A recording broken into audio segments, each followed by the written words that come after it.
Ladies and gentlemen, welcome to another episode of League Chat with the Start. Thank you for joining me again this week. Guys, proud and honoured to announce that this final series is sponsored by Latitude Accountants. The boys are back on deck to support us through the final series, so I really appreciate your support. Now, knowing the boys at Latitude Accountants, and when you meet them, mate, you just know that they're born to be accountants. You know, they are some of the best blokes you'll meet. They will sort you out all your accounting needs, dead honest, and will be able to give you any advice that you need in terms of accounting. So, they're fanatical Parramatta and Bulldog supporters, and they're able to assist with any needs that you have in regards to your accounting. So if you're looking for a new accountant or you have any inquiries or questions, don't be afraid to call Mick or Pat on 0298909040, and again 0298909040. I mentioned earlier in the year, we got their jersey from them back in the times we played Oztag, so got that up on the wall here. Checked out the Lodge jersey as well, so if you have any ideas of what to chuck up on the back wall, hit me up. I'll be putting up an Instagram poll later tonight to check that out and see what you guys come up with for that. I wanted to have you guys join me for round 25 review. So much to get through, so much news to talk about, and just ready to crack into it. So join me now. So we're going to go through the NRL ladder after 16 rounds, and this is where everyone sits after the completion of the 2021 NRL season. Storm finished first on 44 points and took out the minor premiership there. And did it comfortably. Panthers finished second on 44 points. Third finished Rabbitohs on 42. And the Sea Eagles climbed into fourth on 34 points. So the top four: Storm, Panthers, Rabbitohs, and Sea Eagles. Just outside the top four now, fifth finished Roosters on 34 points. Eagles dropped down to sixth on 32. The Knights 26 and the Titans 22, which is the top 8 teams going into the finals. Sharks finished in at 9th on 22 points. Raiders 10th on 22 points. Dragons finished in 11th on 18. Warriors 18 and 12th. Tigers 18 on 13th. Broncos finished up on 14th. Considering they spent most of the year in 15th, they finished 14th this year on 16 points. Cowboys dropped to 15th. And the Mighty Dogs, we claimed the Wooden Spoon, finished on 8 points there.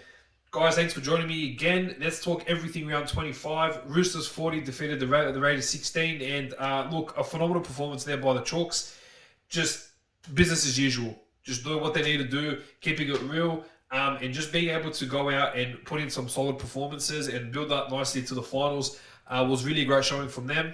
Again, Adam Kieran stepping up, scoring a hat-trick. Tedesco playing an exceptional role there. The return of Angus Crichton from suspension really helped, and he really lifted the void, him and Takiaho, obviously with JWH out this week, that week as well. So a lot of contributing factors to that. Not to mention Daniel Tupou has played every game this year and has been very solid on the wing, has had another phenomenal season as well, and bagged himself a try as well to end the year. So really good showing from the Roosters, building really nicely heading into the elimination round of the finals. For the Raiders, they weren't really good, and I found them to be very soft in defence. There was no real intent to fight to really keep their hopes up. Once Roosters scored a couple of tries, they just opened the floodgates, which is really disappointing to see. And look, you'd think they'd play with a bit more intent because it's their last potential chance to see if they can get into the finals and scrape in. But losing 2 games from 12 at one point in the season after losing George Williams really stuffed them up. But we'll save that conversation for another time. But they've only got themselves to blame at the end of the day. This wasn't a performance that they were looking at, that they wanted to really put in, and it just summed up their year really, and just how really up and down that the Raiders can be. And look, again, for them to miss out on the 8 was very unexpected from them. The Storm 28 defeated the Sharks 16. Great win from the Storm, and look, a little tense in the first half, finishing at 12-all. Sione Katoa playing some really good football, and the way he finishes when there's some of those tries is just amazing to watch. You watch him play, the work he does in the back for the Sharks is some really solid effort. And when he scores those tries and the aerial pursuits that he gets up to, mate, is just unreal. So he kept the Sharks in the game with those 2 tries. But the second half, Storm just ran away with it. Puppy stepped up with a hat-trick. It was really good to see him playing some free-flowing and comfortable football. You had Harry Grant come in and really spice it up, playing 80 minutes off the bed. 80 minutes starting this week. So he really changed exactly the way Storm played a little bit. And obviously Storm conceded 16 points there, or probably not the best defensive effort, especially when you're trying to lead yourself into the finals, but they needed to get that win just to cement first place and just to get them ready for the finals and know that they have to click to another gear, which Storm seem to always do. The Sharks, look, hung in there, as I said, in the first half. Very unlucky to miss the top 8. I thought if there was a team that would make it in those 3-4 teams that were trying to make it, would have been the Sharks. But unfortunately, wasn't to be. They had to wait on the Titans result, which we'll get to a bit later, and you'll find out the reasons why Sharks didn't make it. But I thought they had a pretty okay year, but in that game, they just really needed to keep it together in that second half, and Puppy blew them away, and Harry Grant brilliance as well. So very unlucky for the Sharks, but I thought, they played better than expected, considering that looked like it was going to be a massacre at one point. But they held in there, they played as best they could, but I'm just really unfortunate to go down to the Storm the way they did. Panthers 40 defeated the Eagles 6. It was just a demolition job from the Panthers in the second half mainly. I thought with the first half, I thought it was really impressive that the Parramatta actually hung in there that first half. I thought that they were matching it with the Panthers. Now, you've got to consider as well, Eagles rested the majority of their players. So coming into this game, they had a lot of juniors, had a lot of signings that they made, more depth signings that they had made. They had players debuting. They had a lot of things going where they were just trying to really get the side, just some game time. A lot of these players haven't had much game time this year, so good for them to get a run in, especially knowing that they've already made the finals anyway. Just get to give the big boppers a rest. But I thought that first half, they were really impressive. They really held up together against the Panthers. I thought they played some very good football.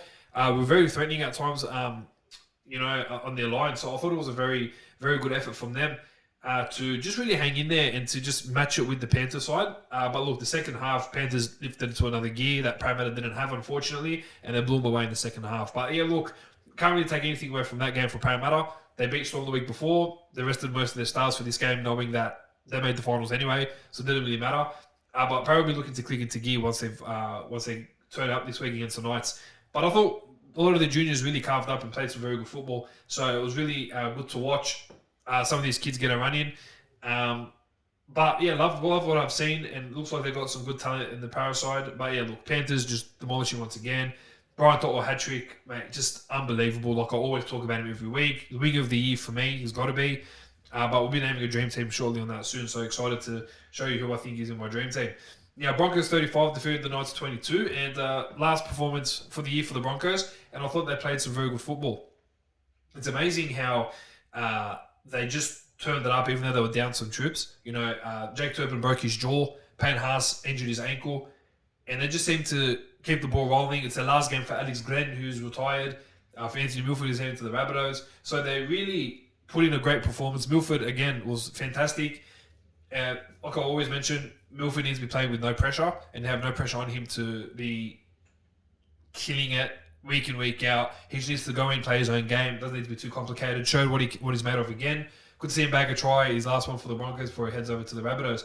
But I thought Tessie New and Sullivan Cobbo, some of the young stars, and Herbie Farnworth played some fantastic football. And look, it didn't help they lost those injuries. Haas and Turpin, two very solid players for them. But, they got to scrape in and hang in there, the last one, and they got to do it for those departing. So it was a really good performance from the Broncos. The Knights, now, weren't really up to scratch. Pearce and Ponga were benched after 45 minutes, so they didn't play the whole second half. Took some time to get him back in the game. I thought Jay Clifford tried to control the game pretty well and led the charge for the Knights in the back end of that second half. Obviously, it was too little too late with Milford slotting that field goal. But it was good to see that Phoenix Crossing got some game time in there with Jay Clifford, just to see, just build on what they've been trying to do. They had a lot of players rested as well, Jaden Brayley, Tyson Frizzell as well, Mitch Barnett. So considering that they had a few players missing, weren't expecting the world from them and knew that we were going to lose. But look, they'll have all their stars on deck ready for week one of finals against the Eels. But look, in terms of performance, it wasn't a great one from the Knights. As I said, they tried to turn it up in the last 15 to 20 minutes, but that was really it. Broncos controlled everything really well, and just a bit of lazy defense in the end.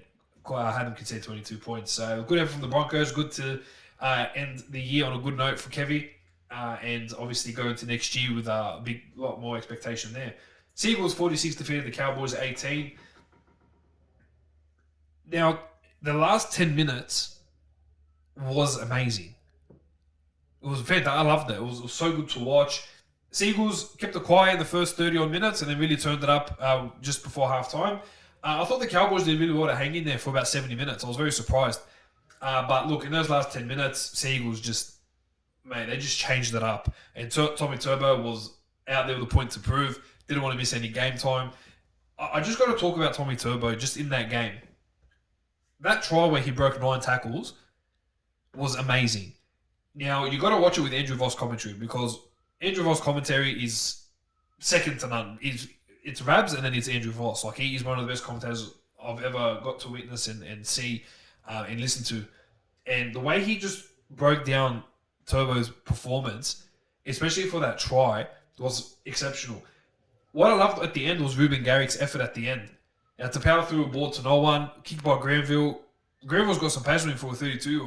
Poor Brad Parker, like as if it was nothing. Burnt him, absolutely burnt him. Garrick gets there in time, and obviously it was last second, so usually at any other point, the team would just kick the ball out. But it led to probably one of the tries of the year. Garrick coming out, taking the ball, running about 50, 60 metres, passing to Cherry Evans on the wing. Cherry Evans breaks a tackle or two, puts a kick in for the man himself, Tom Trebojevic. Guys, I encourage you to listen to it with commentary. It was unbelievable.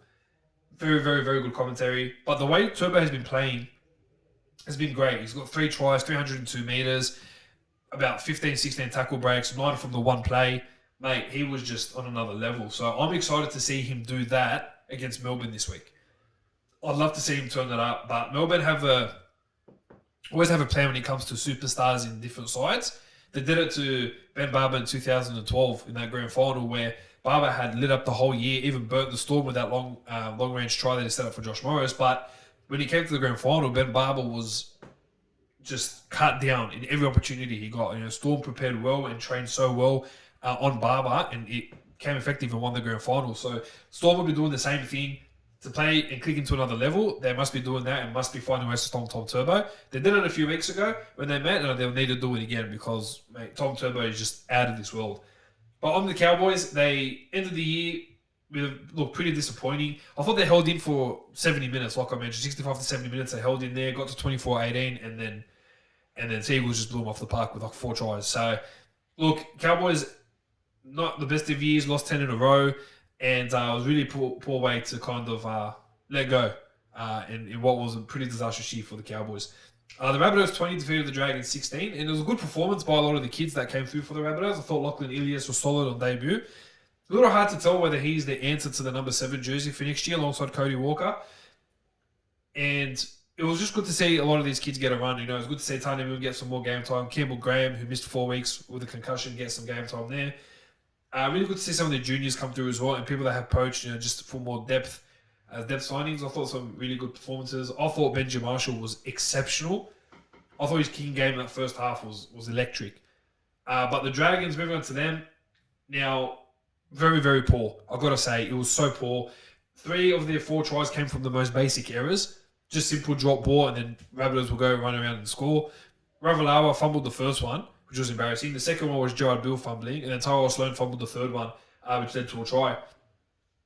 But they tried to turn up in the last 10 minutes or so. They really tried to start playing some football with some of the kids coming in and trying to do their trick plays, with Tyrell Sloan scoring a double and Ravalawa getting a third. But, it was just very, very hard to kind of sit there and obviously watch this Dragons team. They haven't performed since they all got done from the barbecue scandal, and they hadn't won a game since. So we'll get into that another time, but you think they'd put it on and turn it up and win, at least, against a very depleted Rabbitohs side. Wasn't to be. And, a year to forget for the Dragons, and a performance to forget as well. Speaking of performances to forget, talk about these 2 teams here. The Titans 44 defeated the Warriors 0. And, look, I thought it was really good from the Titans. I thought they played some very free-flowing football.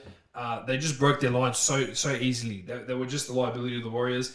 Some good momentum to take into the finals for the first time in a little while, about 5 or so years. So good to see the Titans nabbing a spot in the top 8. They had to beat the Warriors by 11 so that they could make the finals, and they beat them by 44. So that's how they got in. That's how the Sharks didn't make the finals this year. But the Titans came in and played some fantastic football, and good to see some of their future stars. Jaden Campbell was electric. I thought he played some great footy.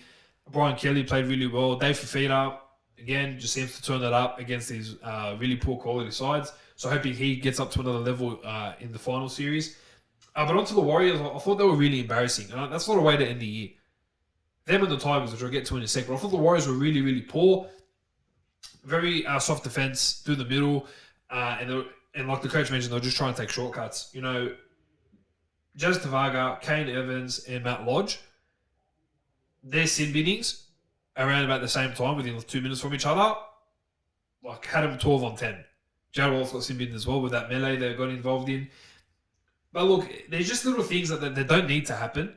I mean, Matt Lodge was pretty hot-headed anyway because he was beefing with Jared Wallace, and then he put a purposeful late shot on Tyrone Peachy, which was definitely uncalled for. And then Kane Evans running in with a punch, absolute goose. This guy is massive liability, suspended for the first 6 weeks of next season as well. Just absolute moron. So good riddance for Kane Evans. I mean, very, very dumb from him. I've got to say, it was very stupid. Just Varga, look, the play was done. Yeah, Philip Sammy kind of rubbed it in. But then when you got pushed and shoved by Reece Walsh, Philip Sammy didn't retaliate at all. Then Tavaga comes in, pushes him down, and then tries to get into a scuffle with him. And Philip Sammy's just laughing at him, not buying it, and baited them really well. And they just snapped. Lodge getting off the field, flipping the bird like an absolute idiot. I thought was just very dumb. He came out and apologised the next day, but look, not the way to end the season. That's not how you want to end the season. Not putting on a single point. When Warriors want to play, they turn up to play, they can play. But unfortunately, in this game, they were just very, very, very poor. Moving on to another team that was very poor. Mate, go the Dogs, huh? 38 points to 0 against the Tigers. It was a good end to a disastrous season from us, mate. We've been so poor all year. It was good to see us end it on a great note, finally get a win. We get the wooden spoon as well. At least we win something. That's what I'll be using from now on. And it's not like the Bulldogs did anything miraculous. They've been playing this type of football all year. They've just been playing very, very basic football to the best as they can. But my goodness, the Tigers were disgusting. Really summed up their year. I just couldn't believe what I was watching. Not one single point against a team coming last. Puts Maguire under a whole heap of pressure that doesn't really need to be under. The players that they've signed are just really poor. Look, not understanding why they were so bad. Zach Sini came in at fullback. He was dreadful. North Loomis chimed in a bit when Zach Sini went for HIA. Forwards were quiet. Look, it was just very hard to watch as a Tigers fan. Even as someone who went there and supported the Bulldogs and rooting for them, I was there cheering and laughing about it and just finally we got a win. But as an NRL fan, very hard to see what's happening at the Tigers. They got things happening off the field which seem to be going sort of okay. But like I mentioned earlier, we did an episode with Nathan and we discussed that off the field has to be sorted with their board. Their board are disastrous. They've got Tim Sheens trying to come in and run things for next year and do a whole football internal review, which will probably see Maguire get sacked, even though that's not the answer. They don't have a good playing roster. But look, to lose to the bottom team, to lose to the team that's only won 2 games all year, which was this one was their third, and to not even put a single point on, yeah, very embarrassing. Very, very embarrassing. And there's a lot of changes that need to happen there before we can really decide what's going to happen and see whether there'll be a threat from next year and beyond. News around the NRL world. A lot to get through with this segment. So Knights have re-signed Lachlan Fitzgibbon for the next 2 years. Broncos are keen on Ryan James and haven't really made an offer as of yet. I know that they've released Ethan Bullimore as well, most likely to the Manly Sea Eagles, although Dragons have come in 11th hour, tried to beef up their front row stocks. Russell Packer has announced his retirement from the game. Mate, good luck in your retirement. I know he's done a master's in different things. And taking a lot of bachelor courses that he's already mastered there, so he's going to move back to New Zealand. So, mate, all the best in retirement. Broncos and Power have been linked to Tyrone Peachy. Now, came up over the weekend, Peachy was looking to kind of handle a utility role. He wants to play the 6 for the Titans and try to get a new contract as a 5'8". So it'll be interesting to see what the Titans kind of do there. The Titans are yet to make an announcement on Ash Taylor, Tyrone Peachy, and Mitch Rain. So it'll be interesting to see how they kind of work out what's happening over there. Curtis Simeon will be leaving the NRL at the end of the season and will be signing a 2-year deal with St. Helens. Lachlan Lewis has been fined $10,000 and will need to have contracts registered after his stupid prank that went completely wrong, trying to sell a UA boom on eBay like an absolute imbecile. Bulldogs will find out towards the end of the week whether Adam Elliott will be sacked. So I know that the Dogs are looking to shop him around to Raiders and Warriors and a couple of clubs that have put out feelers out there. But, Elliott had come up to the board and had tried to pitch his case for the reasons why he shouldn't be sacked. So I'll be looking to see how the Bulldogs take it and see whether they actually do sack him or they put him on an extremely, extremely strict behavioural process where maybe his contract they'll write you can't drink alcohol at all. So it'll be interesting to see what they do there.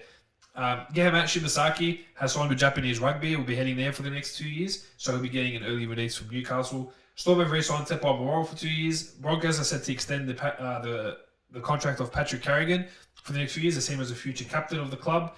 Sliva Havili signed with the Rabbitohs for 2 years, waiting on official confirmation for that. But I believe it's official and he's signed there for the next 2 years at the Rabbitohs. Anthony Seibold has signed with Eddie Jones as the defence coach and to help prepare England for the 2023 World Cup. So all the best to Anthony Seibold there, and hopefully he finds a lot more success there in the different code than he did in NRL. Jayden Bradley, still on the Knights, and Jayden Bradley has extended his contract for the next 3 years and will be staying put at Knights till the end of 2025. The Tigers have announced they will be farewelling the majority of about 5 of these players. So Joey Leilua, who's looking to beef up and try and get a spot in another club as a potential prop, which would be interesting to see if any clubs will pull out a feeler out there. Billy Walters will be heading to the Broncos. Moses Mbai, who's heading to the Dragons. Russell Packer, as I mentioned, who's retired. And Michael Cheekham is expected to sign with the Rabbitohs. Nothing official as of yet, but we're expecting that signature to be announced shortly. Jordan Pereira signed the 2-year deal with the Broncos, finally confirmed and put in. So Broncos are really beefing up their side for next year and starting to look really good there. The Bulldogs have signed Josh Cook for 2 years. We got rid of Damien Cook, so now we've signed his understudy Josh for 2 years, which is giving us a bit of depth in that hooker role with Jerry Marshall-King there. And now that we've released Brad Deeds and Sione Katoa, Josh Cook will come in as another kind of hooker there to kind of just help out JMK. This is a big one. Tarek Sims has been told to look elsewhere. He's 31 years old, can sort of understand why, but he's been Dragons' best player all year. Played for New South Wales, which was fantastic in the Origin series, and he was killing it for the Dragons. Probably their only very, very good player all year. Dragons making a big call to have him move on. The Roosters and Tigers have made themselves aware and are pretty keen to get him in that side for just a year or two. So it'll be a smart recruitment by either Roosters or Titans there. Paul Green has quit Queensland after just one season there. So what is happening? He's now looking to probably get an NRL feeler, maybe linked to the Tigers there as well, if Maguire does get sacked. They're looking at Billy Slater to be the early favourites to go and take over the reins of coaching Queensland. But they want to have Wayne Bennett come in as more of a consultant role, or Mal Meninga. I know that Mal Meninga is currently negotiating a new deal with his international contract with Australia, and Wayne Bennett's free next year. So whether Bennett's on as a consultant just for the year or for an extended period of time before Bennett goes back into coaching in 2023, if this new team gets announced, is yet to be seen. Corey Page re-signed for 2 years with the Broncos. Shino Host Taveta's looking to test the open market to see what he can get, what type of offers he can get for 2023 and beyond. Blake Ferguson has been linked to Japanese rugby. He's on the verge of signing a 2-year deal there to join Michael Cheika's side that will be coaching there for the next few years. So very good winger, Fergo. Can't believe Para letting him go. I know they want to focus on the future, but he has been very solid for them anytime he's put on that Para jersey this year. So it'll be sad to see him go. And last bit of news, Warriors are set to be based in Redcliffe for the rest of 2022 season. Unfortunately, what's happening there is because they can't head to New Zealand due to the current border closures, they're just going to remain put in Redcliffe. What they're aiming to do, though, because of these new rules coming out about the vaccine and the jabs and whatnot, they're aiming to go to New Zealand and play 6 games there. So they're expecting all the NRL to be jabbed, and hopefully they can take some games back to New Zealand. So they'll be based in Redcliffe next year, again sacrificing to keep the game alive, which is exceptional from them. But hopefully they get to play some games over in New Zealand. Finals week 1, ins, outs, and whereabouts. So the Storm are coming up against the Sea Eagles on Friday night in first versus fourth. Munster has been named in that side. Will be looking to play overcoming that knee injury, pushing Nico Hines over to the bench. George Jennings has returned from injury after re-aggravating his PCL, which has pushed Isaac Luminumi out of the side. Brandon Smith moves back to hooker, and Harry Grant goes over to the bench there. For the Sea Eagles, only change there. Josh Aloiai returns at prop, pushing Taufafa simply over to the reserves. The Roosters are coming up against the Titans on Saturday in the first of 2 games then. So for the Roosters, Victor Radley and JWH will turn to the starting pack, pushing Isaac Liu and Eagle Butcher to the bench. Titans will be 1-17, as named on round 25 squad. And look, in that first game, Storm vs Sea Eagles. Look, I'm feeling a Sea Eagles upset. I think Sea Eagles could be the only team, one of the 2 only teams that could really take out the Storm. So I think if there's a time that they could win, probably be tomorrow, probably Friday night actually. Yeah, so not tomorrow night, but Friday night. But Josh Aloiai definitely coming into that side, pushing simply to the reserves, could factor in. I thought Simply's been playing really well all year, but I think the Sea Eagles will get over the Storm, maybe by 6 to 8 points. Nothing in it there. For the Roosters against the Titans, gonna go the Roosters here. I think they're just playing really good football, and I think they can do enough to get into the second week of the finals there. Panthers come up against the Rabbitohs. Panthers will be 1-17 as they played against the Eels. The Rabbitohs will get all their cavalry back. So they'll get Johnston, Gagai. They got Taff still playing fullback. They'll keep Gimble Graham in the centres there with sorry, I've forgotten his name. With the other winger there, Junior there, so who'll be playing on the wing. They've got the hard of Walker Reynolds. They've got Tom Burgess back. They've got everyone else coming in the front row. Cameron Murray, Jai Arrow, Liam Knight, you name it. They're all listed there. So they get a full side back in. Going to go the Panthers this one. And I think the Panthers will nab them and get the big W over there. And they'll get it by about 10 points or so. The Eels will come up against the Knights in the Sunday clash. The Eels have named all their recruits back. The Knights have brought in their big guns. So it'll be 1-17, both of those sides as well. Look, I'd love to see a Knights win. I really do. Love to see Para get taken out a little early. But being pretty realistic, we're going to get the Eels by 8 points. And I think the Eels will get one over the Knights and eliminate Knights for the 2021 season. Guys, thank you for joining me on League Chat with the Stat for another week. Remember to hit up Latitude Accountants for any of your accounting needs. Remember, we've still got hats that we're selling. Looking to bring up more merch soon, hopefully. So let us know what you guys want. Let us know what you want to drop. We can drop it here for you, no problem. Now, just trying to make some stuff creative here in the back wall. So if you guys want to check in some recommendations of what we can drop, we can make this place a little bit more footy related. It'll be really, really cool there. And so guys, enjoy the final series. I know it's very depressing. We don't get Thursday night football anymore for the rest of the year, which I'm really sad about. But look, enjoy the final series. You'll catch me the same time next week discussing all things finals week 1 and all the big news heading out with all the camps. Thank you for joining me again this week, guys. All the best. Take it easy. Enjoy the finals. See you later.